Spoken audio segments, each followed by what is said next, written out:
Hello hi friends, Rakshabandhan Shravana ಮಾಸದ ಪೂರ್ಣಿಮೆಯನ್ನ ನೂಲ ಹುಣ್ಣಿಮೆ, ರಕ್ಷಾಬಂಧನ ಹುಣ್ಣಿಮೆ ಎಂದು ಕರೆಯಲಾಗುತ್ತದೆ.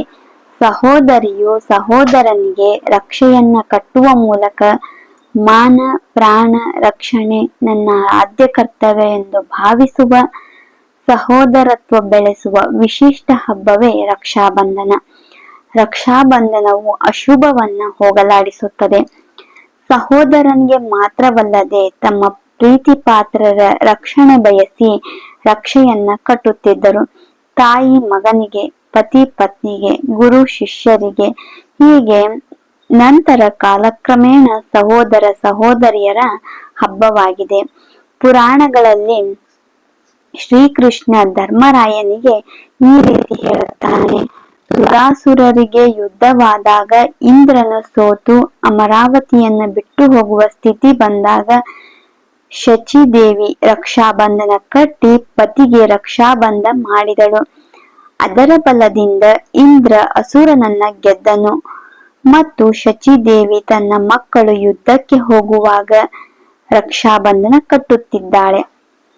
ಇಂದು ವಿವಾಹ, ಉಪನಯನ, ಋತ, ಯಜ್ಞ ಯಾಗಾದಿಗಳಲ್ಲಿ ಕಂಕಣ ರಕ್ಷೆ ಕಟ್ಟಿದ್ದಕ್ಕೆ ಈ ಸದ್ಭಾವನೆ ಬೆಳೆದು ಬಂದಿದೆ.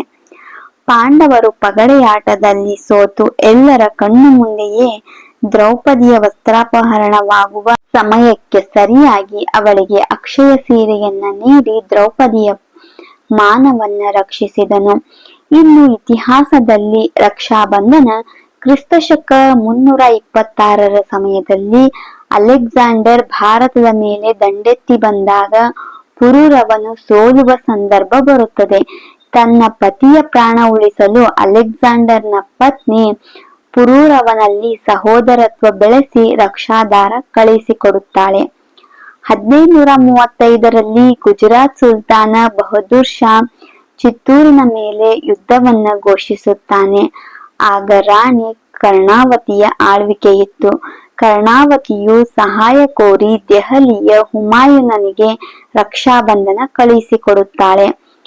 1905ರಲ್ಲಿ ಬಂಗಾಳದ ವಿಭಜನೆಯಾದಾಗ ಹಿಂದೂ ಮುಸ್ಲಿಮರ ನಡುವೆ ಭ್ರಾತೃತ್ವವನ್ನ ಹೆಚ್ಚಿಸಲು ರವೀಂದ್ರನಾಥ್ ಟ್ಯಾಗೋರ್ ರವರು ರಾಖಿ ಮಹೋತ್ಸವ ಆಚರಣೆಗೆ ತಂದರು. ಕರಾವಳಿ ತೀರದ ಜನರು ನದಿ ಸಮುದ್ರಗಳನ್ನ ಪೂಜಿಸಿ ತೆಂಗಿನಕಾಯಿಯನ್ನ ತೇಲಿಬಿಡುತ್ತಾರೆ. ಮಳೆಗಾಲ ನಿಂತ ಮೇಲೆ ತಮ್ಮ ನಾವೆಯನ್ನ ಪೂಜಿಸಿ ನೀರಿನಲ್ಲಿ ತೇಲಿಬಿಡುತ್ತಾರೆ. ಬಿರುಗಾಳಿಯಿಂದ ಅಲ್ಲೋಲ ಕಲ್ಲೋಲ ಅಡೆತಡೆಗಳಿಂದ ತನ್ನನ್ನ ರಕ್ಷಿಸಿದ ಸಮುದ್ರ ರಾಜನಿಗೆ ಕೃತಜ್ಞತೆ ಸಲ್ಲಿಸುವ ಸಂಕೇತವಾಗಿದೆ. ಉತ್ತರ ಭಾರತದಲ್ಲಿ ರಾಖಿ ಕಾ ತ್ಯೋಹಾರ್ ಎನ್ನುತ್ತಾರೆ. ರಾಖಿ ಹಬ್ಬ ಪ್ರಸಿದ್ಧವಾಗಿದೆ. ಅಂದು ಕುಂಕುಮಾಕ್ಷತೆಯನ್ನಿಟ್ಟು ಬಲಗೈ ಮುಂಗೈಗೆ ಬಣ್ಣ ಬಣ್ಣದ ರಾಖಿ ಕಟ್ಟಿ ಆರತಿ ಬೆಳಗುತ್ತಾರೆ.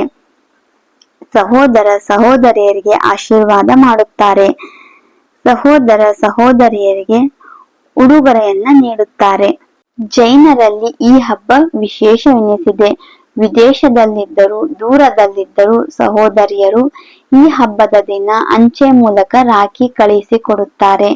ರಕ್ಷಾಬಂಧನವು ಒಂದು ಹಬ್ಬ ಅಥವಾ ಆಚರಣೆ ಮಾತ್ರವಲ್ಲ, ಅದು ಜಾತಿ ಭೇದ ಭಾವ, ಪ್ರಾಂತ್ಯ, ಪಂಥ, ಧರ್ಮ ಎಲ್ಲವನ್ನ ಮೀರಿ ಸ್ನೇಹ, ಸಹಕಾರ, ಸೌಹಾರ್ದತೆ, ಭ್ರಾತೃತ್ವವನ್ನ ಬೆಳೆಸುವ ಐಕ್ಯತೆಯ ಸಂಕೇತವಾಗಿದೆ.